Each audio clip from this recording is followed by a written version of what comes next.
Alright, hi YouTube, this is Team Mitchman with another video. I wanted to make another tips and hints video after, to see how good my stuff has held up over the last couple years. You guys can tell me what you think. And by the way, the bike is a little bit dirty, not really, not as bad as the old one, because I took it riding the other day. And, I washed it off at his house, but I didn't have time to, wash it great. So tires are a little bit dirty, but other than that, it's pretty good. So, now for the video. So first of all, in this tips and hints video, this is the updated 2012 version. I was gonna be just straight to the point really and just tell you everything I've did, not really the tips and hints to the things I haven't done on it. But you can ask me questions and I can answer it because I'm more knowledgeable now about the four-wheelers and what you can do. So anyways, the new tips and hints video, if you do things to my four-wheeler like what I did, first of all, these Nerf bars, I bought the Moose Racing Alloys. They're really nice. I've had them on there they're sturdy. I've had them on there for about over a year now. And first thing you notice, you have to change your engine mount. Well, not really a mount, just a bolt. So you change a bolt, put a big spacer in between it with a couple washers. I think there's washers in there. I can't tell. And you run it through and you just tighten it up. It's pretty easy, and it fits snugly. You can't even. Oh, it's pretty nice. And then you also have to take your peg off, and you're gonna need a really big Allen wrench. So if you don't have one, go to your local hardware store or Sears or whatever and just buy an Allen wrench. Go bolt. This has to go between your peg and your frame. And then I was just telling you how to put them on. And they're also nice because they go around your stock heel guards.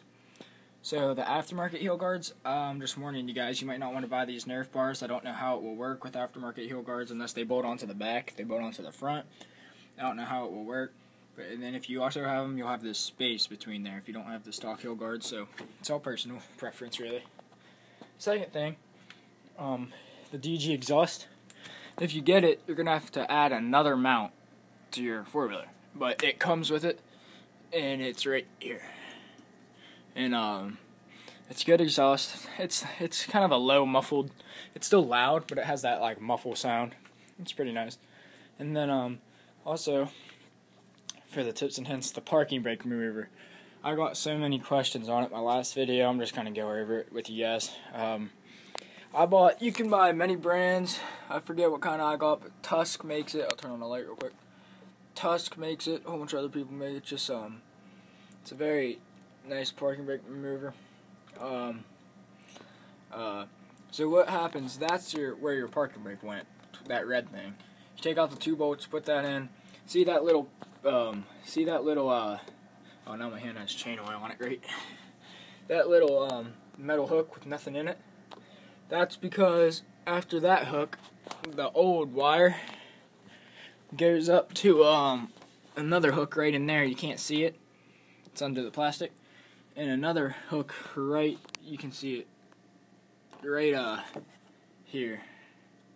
It's kind of hard to see, but you can. And that all runs up through connects to your other wires and comes out right here on your parking brake. You need to clean it, but and the reason why that's all dirty is because I'm changing my grips and I'm putting them on tonight. I haven't had time. And it will come right here.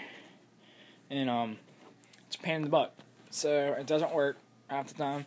Even my buddy, he just bought a 2012 400X. It didn't work at all. So we're taking it off his. The next thing, the tips and hints, the key and neutral mount. This was probably the only hard work thing we've kind of had to do on this bike, what I've customized myself. I put the key right here. I didn't want to put it here, like people said, because I didn't want a stick come up and shoot it right out, because this is inside the plastic, it's encased, there's the bottom. So I put it right here. It's pretty good. There's my neutral light, I put it right there. Also, if you notice, I'm just telling you now so you don't do this and get mad and wonder why your 400DX won't start, because it won't. If you do that, your bike will work, but what it's going to do if you keep like the stock clutch on with that big parking brake thing, if you notice, you can start it whenever you're in gear, whenever, and that's really nice and useful. But on this, if you want to start it in whatever gear, you can't after you put this clutch on because you have two wires hanging right here, if you notice in my old videos, and you can only start it if it's in neutral, and I did not like that. It got really old really fast. So I took those two wires, took the ends off, put them together, soldered them, put electrical tape around them, put them up in here, put electrical tape, and then so now it doesn't have to be in neutral to start it. But the only problem with it is if you're not in neutral and you're in first gear, you can just hit it and not pull in the clutch and it'll jump. So don't hit the electric starter if you're not holding in the clutch, because since you don't have that little, because on the original clutch you have a big box right here, and it has two wires that come in connected by this, don't know what the word would be for it, but connected with these wires in there.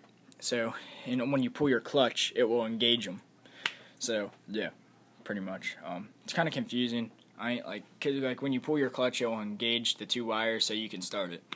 Pretty much, it's like difficult. And then the only other thing that's I need to tell you guys is about the plastics.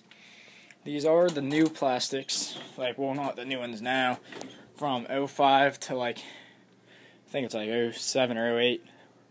And I put the new front plastics on it because it didn't look good as the old ones. That's all personal preference. I'm not saying the old ones don't look good at all. I love the old ones, but it's all personal preference. And if you want me to make another video of how I installed these, because you're going to have to chop a little bit shorter on this, just ask me. I'll tell you how.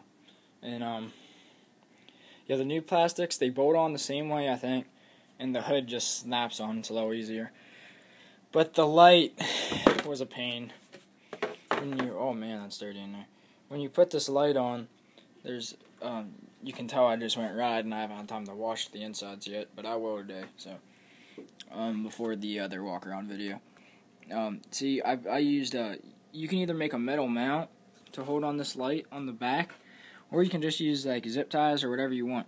Because my buddy, he did this too, and he used metal mounts, but he said his metal mounts break every other ride just from bouncing, like on trails and stuff. That light just from bouncing up and down, it'll break those mounts. And I don't want to deal with mounts. I'm sure we could make one that wouldn't break, but instead of just making one, you can just use a couple zip ties to hold it all. And look, you can't even wiggle it at all if you want to.